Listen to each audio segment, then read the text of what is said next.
되겠죠? 안녕하세요. 오늘은 의료 공공성과 관련해서 한 분을 모셨습니다. 울산에서 열심히 활동하고 계시는 보건의료인인데요. 우선은 이분을 만나서 도대체 왜 우리 사회에서 의료의 공공성이 필요한지 직접 한번 들어보도록 하겠습니다. 반갑습니다. 예, 반갑습니다. 저는 울산에서 치과를 운영하고 있고요. 울산 건강연대 대표를 맡고 있는 박영규입니다. 네, 너무 고맙습니다. 오늘 이렇게 함께 해주셔서. 우리가 코로나 사태를 겪으면서 우리 한국 사회의 의료 문제에 대해서 많이 부각이 된 것 같아요. K-방역이다 해서 잘한다라고 얘기하는 분들도 계시지만 또 옆에 선생님처럼 오히려 이 K-방역을 통해서 오히려 우리 사회의 의료의 허점도 또 눈여겨보신 것 같아요. 이 의료의 공공성이 뭔지 이 부분에 대한 설명부터 좀 부탁드립니다. 예, 그러려면 먼저 건강에 대한 정의를 우리가 좀 살펴봐야 될 것 같습니다. 세계보건기구에서 1943년도에 정의를 내렸는데요. 우리가 일반적으로 알고 있는 건강은 신체적 건강만 이야기하는데 신체적뿐만 아니라 경제적, 정신적, 사회적 안녕 상태를 건강하다고 이제 정의를 내렸습니다. 그래서 인종이나 정치, 경제, 사회적인 어떤 차별에서 건강권이 배제돼서는 안 된다, 이런 정의를 1943년도에 내리게 됩니다. 이 부분들이 상당히 의료 공공성이라는 부분이랑 중요한 선언이었다고 생각됩니다. 가끔 보면 이렇게 뭐 뉴스나 아니면은 드라마 이런 데서 아파서 병원 갔는데 돈이 없어서 치료를 못 받아서 뭐 죽거나 또 아니면 뭐 병이 악화되는 이런 걸 보면서 아니 왜 어떻게 병원에서 의사를 거부할 수 있지? 아직도 제가 좀 그런 부분이 좀 이해가 안 되는 측면이 있거든요. 이게 바로 의료의 공공성과 관련된 부분이라고 말할 수가 있겠네요. 예, 이제 먼저 의료는 공공재인가를 먼저 살펴봐야 되는데요. 여러분 이제 고등학교 때 다 공부하셨겠지만 다시 한번 보면 공공재라는 것은 모든 사람이 공동으로 이용 가능한 서비스나 재화를 이야기합니다. 이제 소방, 경찰, 그리고 뭐 국방, 공무원 이런 것이 되겠죠. 그래서 비배제성, 아무도 거기에서는 배제되지 않고 또 굳이 경쟁해서 그게 참여하거나 이러지 않고 누구나 참여할 수 있는, 그게 공공재인데요. 사회주의의 반대가 되겠죠. 근데 이 부분은 사실은 또 왜 우리가 이 논란이 됐냐, 의료는 공공재인가에서 논란이 됐냐면 그게 딱 정해져 있지 않습니다. 국가나 시대에 따라서 조금씩 달라집니다. 그래서 결국 정치기구가 결정할 건데 그 정치기구의 결정은 거기 참여하고 있는 시민, 국민들의 의사가 중요해지는 것이죠. 그래서 우리나라 같은 경우에는 의료와 교육 이 부분이 좀 그럴 건데 의료 교육도 이제 점점점 무료 무상 교육이 이루어지고 있고요.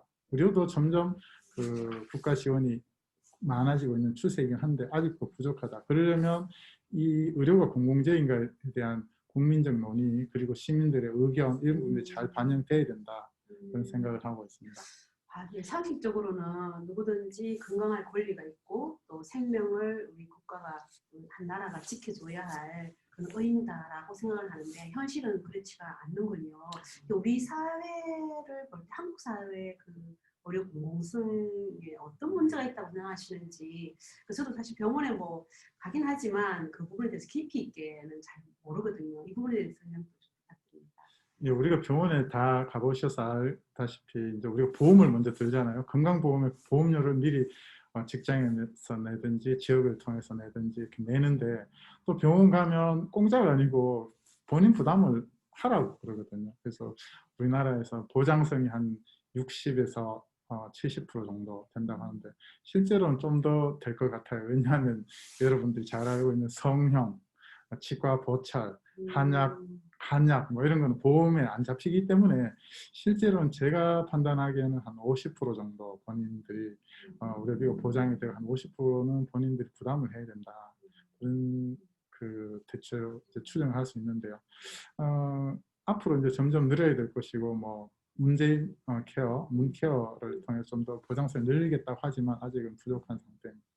그래서 먼저 이 공공의료는 무엇인가 많이 요즘 뭐 TV에서 논의 거기 그 패널들이 이야기도 하고 뉴스도 나오고 하는데 공공의료는 과연 무엇인가 정의를 보면 첫 번째 가장 쉬운 정의는 그것입니다. 민간에서 운영하는 병원이냐 아니면 공공에서 하느냐, 즉 국가에서 하느냐 아니면 지방자치단체에서 하느냐.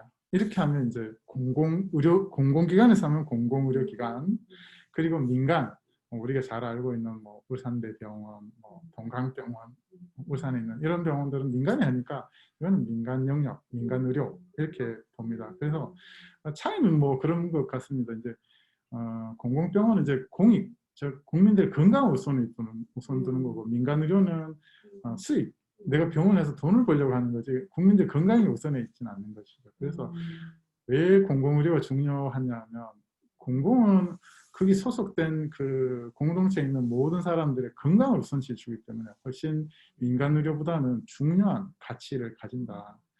근데 약간 좀 뭐 울산에서 이제 문제가, 우리나라에 OECD 평균보다 우리나라는 공공의료 기관도 적고요. 병상수도 적고 실질적인 정부에서 투자하는 부분도 적습니다. 그래서 공공의료에 대해서 우리가 많이 접할 기회가 없어서, 얼마나 중요한지도 사실 체험할 기회도 좀 없어서 공공의료는 아직 우리들한테 이렇게 감이 좀 잘 안 오는 영역이라고 그렇게 보는 것 같습니다.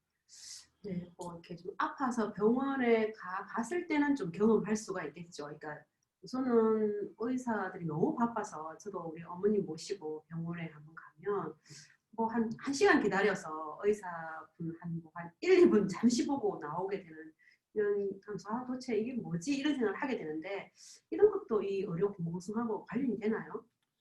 예, 의료 공공성이라는 것은 이제 아까 말씀 국민들의 건강을 중심으로 보이고 수익 중심으로 보지 않기 때문에 의료 인력도 충분히 훈련되고 많이 확보를 하는 것이고요.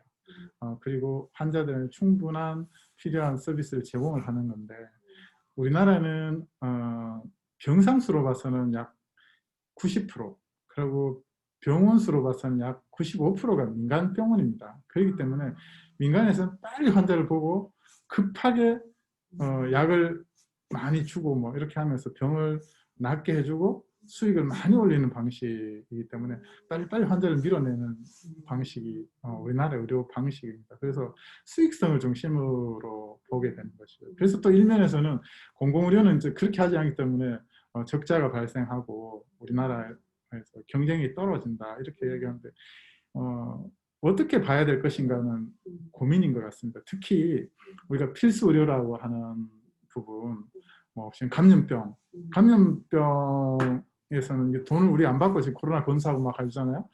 그런 부분, 그리고 또 저소득층, 병원에서 돈이 없으면 못 가는 사람들, 그리고 의료 정책 부분이 돈이 되지 않지 않습니까?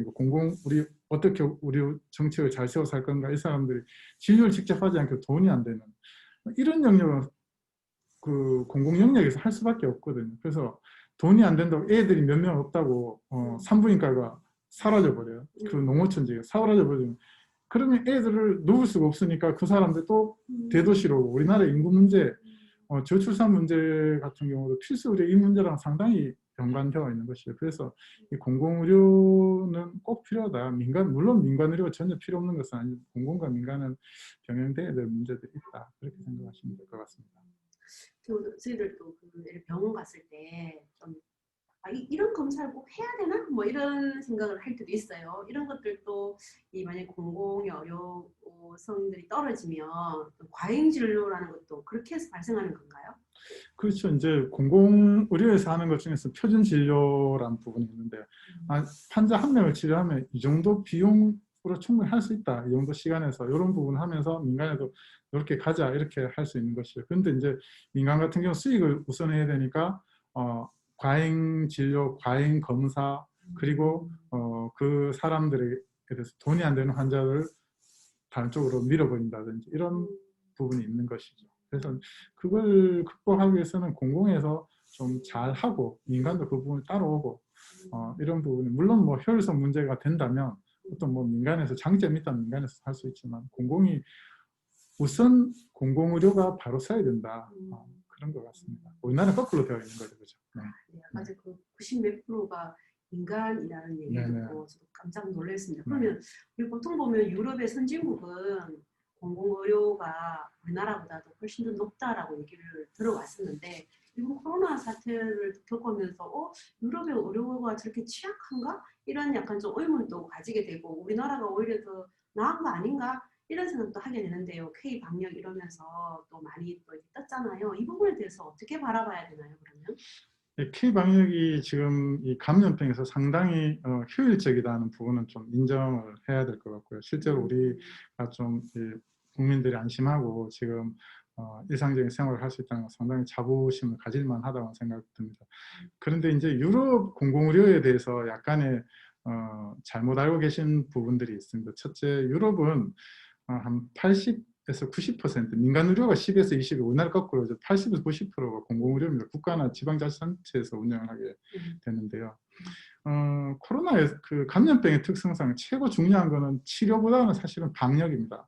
사람들이 말을 잘 들어서 모이지 말라 하면 모이지 않고 마스크 잘 쓰고 손소독 잘 하고 이렇게 잘 해야 되는데 이 부분에서 사실 한국의 국민들이 약간 우수성을 갖고 있는 거죠. 효율성을 갖고 있는 거죠. 방역을 잘했다.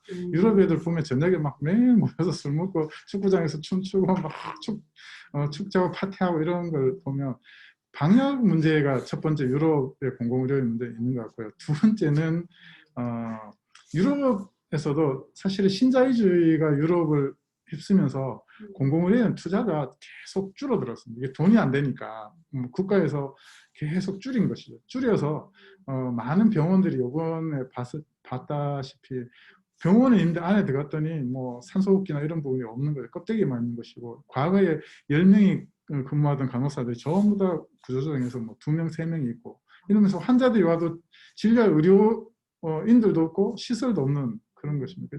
대표적으로 보면 이탈리아를 볼 수 있는데 이탈리아 북부에서는 환자가 남부든 북부든 비슷하게 생겼는데 큰 문제가 되지 않았습니다. 그거는 북부는 우리가 알고 있는 밀라노나 이런 잘 사는 도시니까 병원에 투자를 잘 한 것이죠. 그래서 환자를 잘 치료를 했는데 남부 로마나 저 밑에 쪽 못 사는 나라 그 지역 같은 경우는 투자를 안 했습니다. 안 해서 지금 환자들이 막 우리가 봤다시피 거기 화장실이 막 버려져 있고 막 이런 게 이탈리아 남부, 북부보다 남부.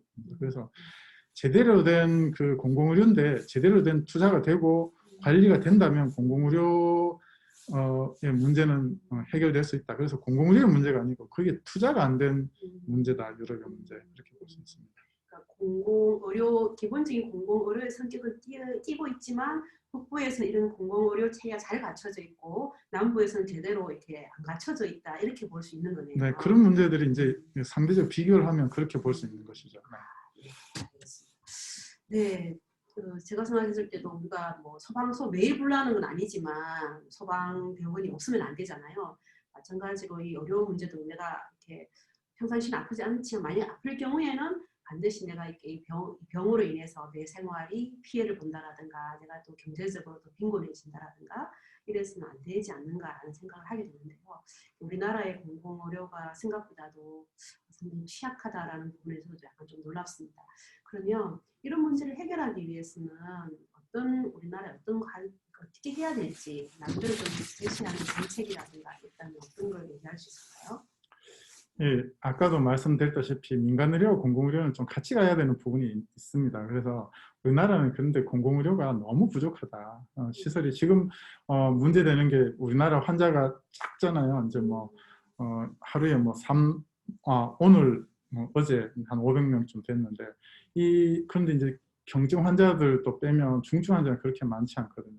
이 사람들을 민간 병원에서는 받지 않습니다. 코로나 환자가 갔다 오면 자기 병원 이미지나 다른 감염 우려 때문에 우리나라 큰 병원들은 다 대형 병원들은 다 민간 병원이거든요. 근데 그분들이 거기에 갈 수 없습니다. 그래서 5%밖에 안 되는 공공병원에서 이분들 수용해야 되는데 정말 위험하죠. 우리나라가 유럽처럼 터져버리면 유럽만큼 하루에 몇만 명씩 터져버리면 우리나라는 거의 스톱입니다. 민간 병원에서 환자를 받지 않기 때문에 완전 스톱이 되는 것이죠. 그래서 다행히 환자가 적어서 지금 감염병에 대해서 공공의료가 감내를 하고 있지만 유럽처럼 또 터질 수도 있잖아요. 그죠? 그래서 공공의료 시스템을 빨리 확충을 해야 되고 공공의료의 중요성을 정부가 각성을 해야 된다. 그런 생각이 들고요.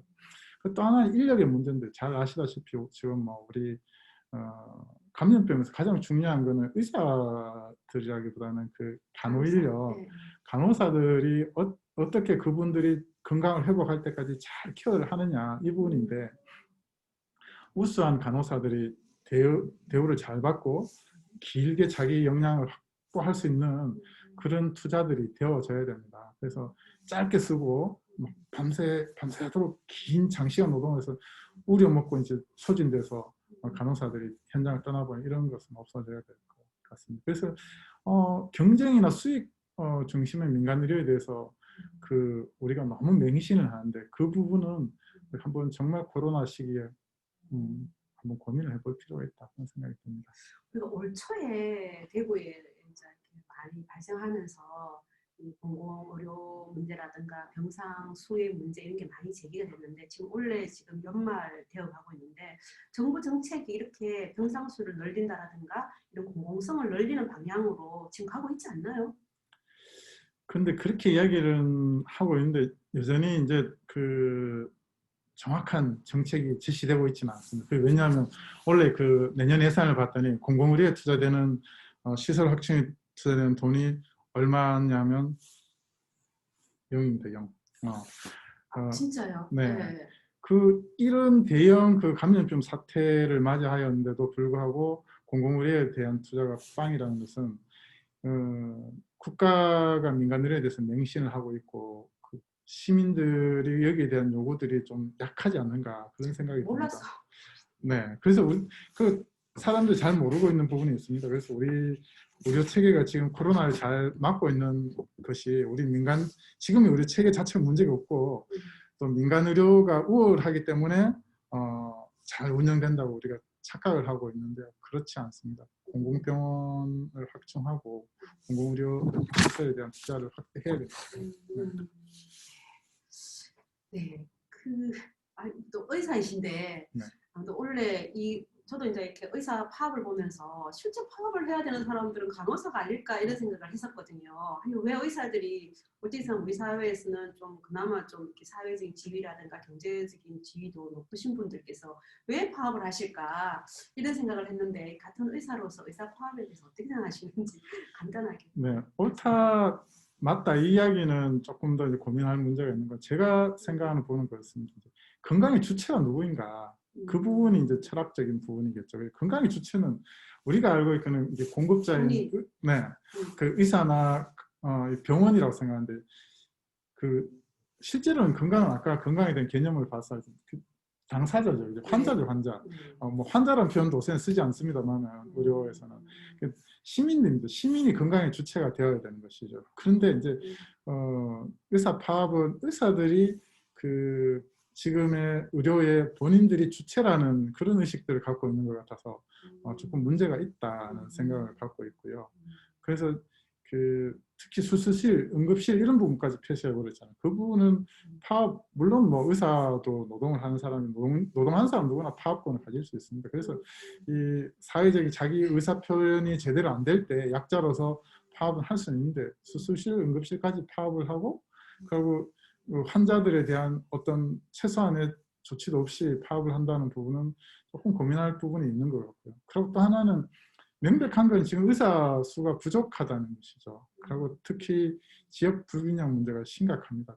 울산 같은 경우에는 의사들을 구할 수가 없습니다. 의사들을 구할 수 없어서 많은 병원에서 상당히 병원협회 같은 경우는 이제 의사 수를 늘려라고 잘 보셨다시피 5년 전에 서울대학교 의과대학에서는 의사 수가 늘려야 된다는 자기 용역까지 했던 분들이 갑자기 의사는 충분해 하면서 의사 반대하면서 파업을 한다는 것은 문제가 있다. 물론 정부에서 좀 명확한 입장이나 로드맵 없이 발표한 성급한 부분도 있지만 그런 부분이 있고 또 하나는 여기 같이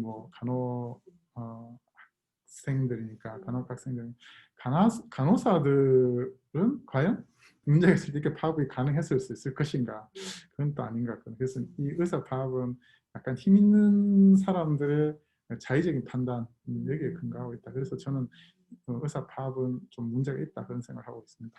그러니까 의사든 간호사든 의료 행위를 하시는 그 사람들조차도 어떤 공공적인 의식들이 좀 더 필요하다 이렇게 봐야 되겠네요. 그렇죠? 네. 그래서 오늘 이런 자리 초대해 주셔서 저는 되게 고맙게 아니요, 생각합니다. 이렇게 초대 네. 받아주셔서 너무 감사하고요. 마지막으로 우리 여기 이후에 그 예비 간호사 분들인데요. 한 말씀 부탁드리겠습니다. 네, 뭐 마지막으로. 네. 저희 이제 그 동의보감에 그런 말이 있잖아요. 소위, 중의, 대의란 말이 있는데 소위라는 것은 사람의 신체 자체만 보는 거고 중의라는 것은 그 사람 전체를 보는 거고 대의는 그 사회를 본다. 즉 건강 문제를 보는 시각이 다른 것이죠. 그래서 정말 뭐 소위가 되기도 어렵긴 한데 정말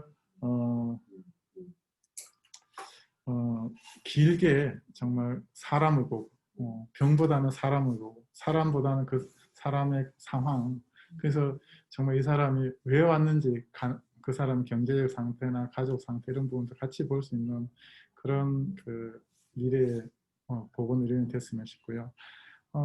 저는 뭐 이번 의사 파업할 때 전교 1등한 의사한테 가겠습니까? 아니면 뭐 지역 의사한테 가겠습니까? 그런데 저는 직원을 뽑을 때 그 반에서 1등한 그 직원을 뽑지 않습니다. 그 타인에 대한 배려가 있고 그 삶에 대해서 적극적인 그런 생각을 하는 친구들을 저희 직원으로 뽑습니다. 그래서 여러분도 마찬가지인데 뭐 공부도 단순 지식 습득 이런 부분보다는 정말 평생 직업으로 가질 수 있는 자기의 정신적, 육체적인 준비를 했으면 좋겠고 이제 교과 외에도 여행이나 봉사활동, 책 읽기 뭐 이런 많은 걸 해서 정말 짧게 간호사 생활을 그만두는 분들 보면 참 안타깝거든요.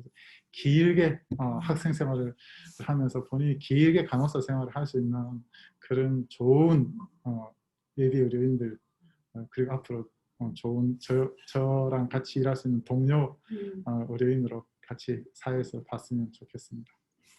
네, 너무 감사합니다. 네, 다음에 또 어떤 기회가 있으면 또 한번 와주시기 바랍니다. 고맙습니다. 네, 고맙습니다.